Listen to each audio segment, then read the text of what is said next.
सोने की आमद, मंठार की आमद, असलाफ इंसान, मुसलमान असलाफ इंसान।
सरकार की आमद, सरकार की आमद, सरवर की आमद।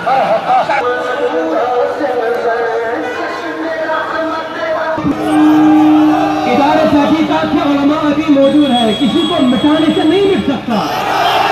और अगर काजी यासिर साहब सुने से, मगर काजी यासिर साहब के शेर यहाँ पे मौजूद है।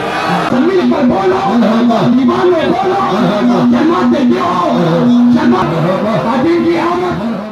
सब तमाम मुसलमानों को बिलखुसूस आशिकान मुस्तफ़ा सल्लल्लाहु अलैहि वसल्लम को दिल की उम्मी गहराइयों से हम इदारा तहकीकात इस्लामी की तरफ से बिलखुसूस और बिलअमूम उलमाए अहले सुन्नह और अवाम अहले सुन्नह की तरफ से दिल की उम्मी गहराइयों से ईद मिलादुन नबी की मुबारकबाद पेश करते हैं। हमारी दुआ ख़ास यही होगी कि जो आज हमारे नौजवान जो है, जो सबसे ज़रूरत है, हमारे नौजवान जो आज ड्रग्स की तरफ जो ज़्यादा से ज़्यादा वो राइब हो रहे हैं, हम उनके लिए भी दुआ गो है कि अल्लाह उनको हिदायत दे। ये दिन हमारे लिए बाइस मगफिरत बने, बाइस रहमत बने। और इसके साथ साथ और एक खुसूसी दुआ है हमारी अल्लाह ताला के दरबार, अल्लाह ताला की बारगाह में, वो ये है कि जो हमारे कुछ उलमा हैं जो इस वक्त जेलों में, मुख्तलिफ जेलों में नज़रबंद है, हम उनके लिए भी दुआ गो है कि अल्लाह तबारक व तआला इस मीलाद के सदके, इस रसूल के सदके सल्लल्लाहु अलैहि वसल्लम उन हमारे तमाम उलमाओं की जो रिहाई है वो इनकी रिहाई का संजो सामान करे।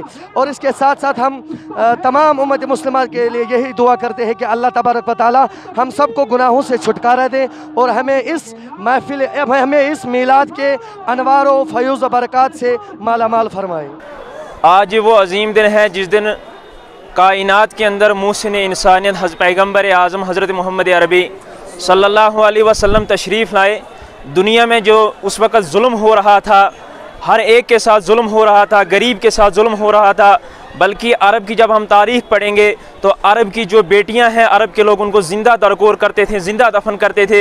हजूर अलैहिस्सलातु वस्सलाम ने दुनिया में आकर अमन का पैगाम दिया, लोगों से ये कहा कि इन बेटियों को भी ज़िंदा रहने का हक़ है, आप गरीबों के साथ नाइंसाफ़ी मत करें, बल्कि पूरी दुनिया को, अरब को ही नहीं बल्कि पूरी दुनिया को और सब लोगों को अमन का पैगाम दिया, हमदर्दी का पैगाम दिया, हर एक के साथ इंसाफ करने का पैगाम दिया। और इसीलिए आज हम हजूर नबी करीम सल्लल्लाहु अलैहि वसल्लम की मोहब्बत में अल्लाह ताला ने जो हम पर ये एहसान किया कि हमें हजूर अलैहिस्सलातु वस्सलाम को हमारी तरफ भेजा और हम पर यह एहसान किया, उसी की खुशी में आज हम निकलते हैं, आका का नाम लेते हैं और मीलाद मनाते हैं। अल्लाह ताला से यही दुआ है कि अल्लाह ताला हम सबको सलामत रखे और इस मीलाद की खुशियाँ हम पर बरकरार रखें। आज ईद मिलादुन नबी का मुक़द्दस दिन है। रहमतन लिल आलमीन आज ही के दिन दुनिया में तशरीफ़ लाए हैं। पूरे आलम के लिए वो रहमत है, किसी मखसूस मज़हब के लिए नहीं, तबके के लिए नहीं, बल्कि वो पूरे आलम के लिए रहमत है। उनको खुदा ने कुरान में कहा है, वमा अरसलनाका इल्ला रहमतन लिल आलमीन। आप देख रहे हैं बच्चे, बूढ़े, बड़े, मर्द, औरतें सब जोक दर जोक निकल आए, कोई उनके घर पैगाम देने नहीं गया है। ये आफाकी पैगाम है, चाहे कोई कितना भी इसको दबाने की कोशिश करे, ये दबने वाली चीज़ें नहीं है। जिसकी हिफाजत अल्लाह करता है, जिसकी शान की हिफाजत अल्लाह करता है, वो तक सुबह क़यामत निखरता रहेगा। नाते होती रहेंगी, लोग निकलते रहेंगे, बच्चे बूढ़े बड़े यही नारे दे रहे थे, लब्बैक या रसूल अल्लाह, लब्बैक या रसूल अल्लाह। हम भी हाजिर हैं, हम अपने गुनाहों की मगफिरत मांगने आए हैं। इस जुलूस में, ये जुलूस होता है गुनाहगारों के लिए, इसमें मगफिरत होती है। तस्बीह वाले तस्बीहें अपने पास रखे। हमें उम्मीद है रहमतुल लिल आलमीन की शफाअत का, हमें शफाअत हो जाए क्योंकि हम गुनाहगार हैं।